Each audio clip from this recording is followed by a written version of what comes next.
We have a guy who I think is very, very brave. He is the owner of Black Metal Firearms LLC. His name is David Nagel. Welcome, David. How are you? Excited to be on. You, I bet, before you posted that video, it probably was very difficult, and you probably had a little prayer or a lot of thought on it, on whether or not that was the best thing to do. Am I right? Well, to be honest, the video sat in my phone since January. And for the longest time, it was just kind of a game of keep your head down and hope that they leave you alone.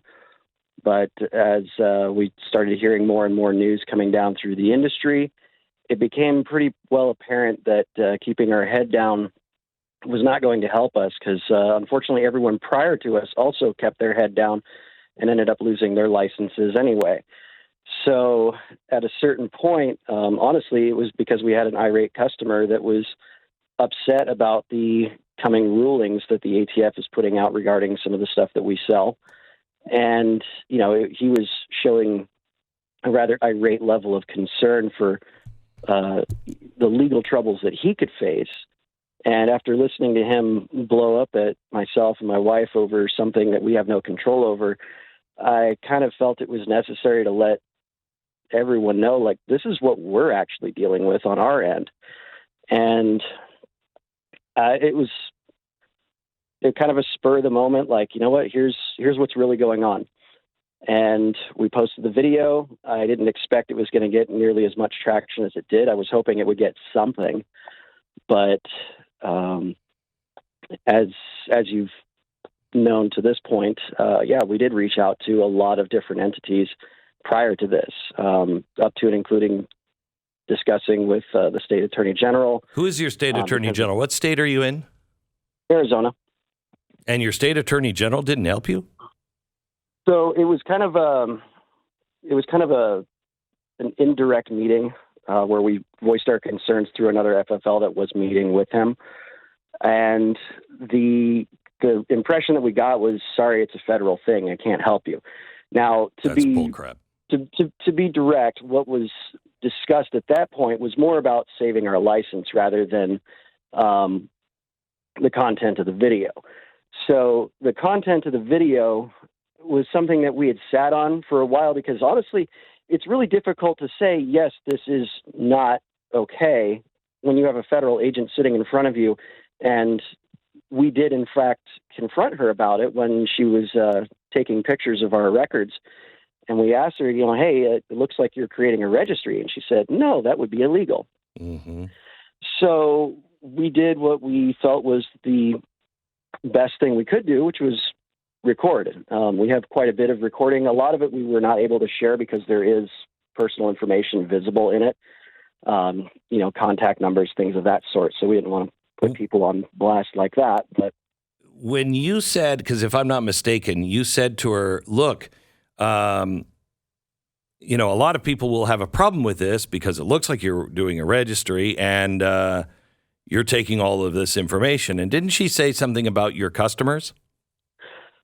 She said quite a few things about our customers, but to get to what you're referring to, we said, hey, our customers think this looks a little off. And she said, well, it sounds like your customers are just being paranoid. Maybe I should look into them a little bit more, which I thought was really creepy. That's a threat. That's a threat. Oh, it is. I have a customer who is of Iranian birth. He's been living in the United States for decades, and his name came up because he's purchased firearms from us several times. She was on his list of interesting people. And at one point, when she was discussing with us about our interesting people, she goes, and you have a few gun nuts in here. And, I politely corrected, say, we prefer the term gun enthusiast. She goes, no, they're nuts. And I felt that was kind of a backhanded way of describing the average American, because if we're all nuts, then what are you governing us for? Right. And what rights do we have in your mind to be able to have these guns? If if I'm a gun collector, which I am, if I'm a gun collector and I have more guns than somebody in New York City, does that make me nuts to them? I think so. But I'm a collector of them, and others who might collect something else or might be really interested in something else, they might have, 1,000 Pez dispensers. I might think that's nuts, but that's their passion. And that's what we live with in America, people with different passions. And we're certainly passionate about what we do. A lot of our customers are. I mean, I would say that we have some customers that are rather enthusiastic about supporting us, and we're very happy to see the amount of support that we've gotten. It has definitely come with its drawbacks because a lot of people think that it is something that we did wrong, that we are not trustworthy as a business, that we allowed this to occur. But if you were to swap into any of the FFL forums where this has been discussed, it's extremely prevalent to the point where almost every dealer that I've spoken to in the forums thinks that I'm out of line for even suggesting that this is wrong, because it happens everywhere. And I think now, but newly happens, or is this something that's been going on for 20 years? Well, I've only been in business for about 8, okay. And to that end, I have never seen anything like this. We've been audited 3 prior times to that. And, audit is different. If I'm not mistaken, the ATF has a right to come in and should audit you if there's any discrepancies. You work on those discrepancies, but they don't have a right to your customer list and to see unless it's part of the discrepancy, correct? That is my understanding, yes. Okay. Go ahead. Well, according to their handbook, they're not supposed to make copies of records and something of the sort unless it is particularly pertinent to their investigation, which, that would usually be a particular person or a clerical error in question.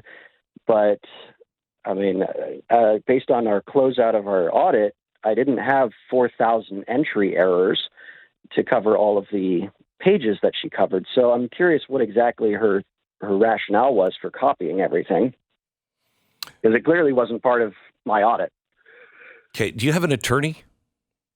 I actually have one for our trying to help us retain our license. I have another one that we're starting to work with more for the side of helping our customers because of the breach of privacy.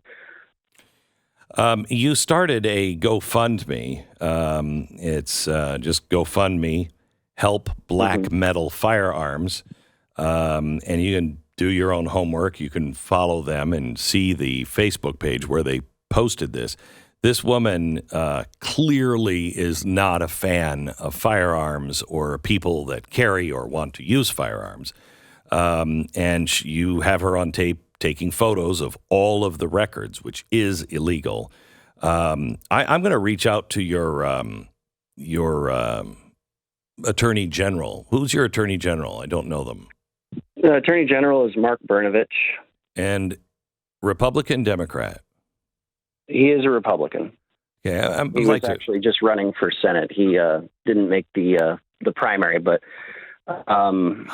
he's. So I don't know what his rationale was for everything that's gone on to this point. Now, again, the scope of what we're trying to do has changed since we indirectly reached out to him. And I have been told by several other people that are law enforcement in the area, both federal and state, that his jurisdiction on this matter may actually be revived because since she was using an iPhone for this particular action, if her data was saved to an iCloud storage of some sort, that counts as digital transmission of personal information. Correct. That does not belong to her, which is by itself a state felony. So it is something that I think we should probably explore, but to be kind of honest, I don't really know if I have much hope for the outcome on that, but well, we have to start demanding it from our attorney generals, and you did the right thing, and you keep being loud and calm and do everything exactly right. But I personally, I'm going to have our producers look into this a little more. Maybe we'll give an update here tomorrow or the next day. But there's got to be a class action suit. I mean, this is against the law. Plan. Yeah, there has to be a class action. Because we have a lot of customers that were involved in this. We have been handing out pages that basically have the instructions to file a formal complaint against at the ATF's website, particularly naming this event. So pretty much every customer we've had for the last few years, I mean, technically going all the way back to the beginning from 2014. A lot of them are friends of mine from Facebook because they were our garage days, and a lot of them are people that have been in and out of our store for the last several years. So we've been trying to let everyone know so that they do get documented as complaining, filing a formal complaint, making sure they get the complaint number. So that way there is some sort of traceable proof, because we don't want documents to go missing. All right. Thank you so much. We're going to check back in with you, David. David is the owner of Black Metal Firearms. If you'd like to help them with their fight to keep their license and also for attorney help, you can go to GoFundMe, Help Black Metal Firearms, Help Black Metal Firearms. Thank you, David. We'll be in touch again. Let us know if there's any update in between, will you? Thank you, Glenn. I will. You bet. Thank you.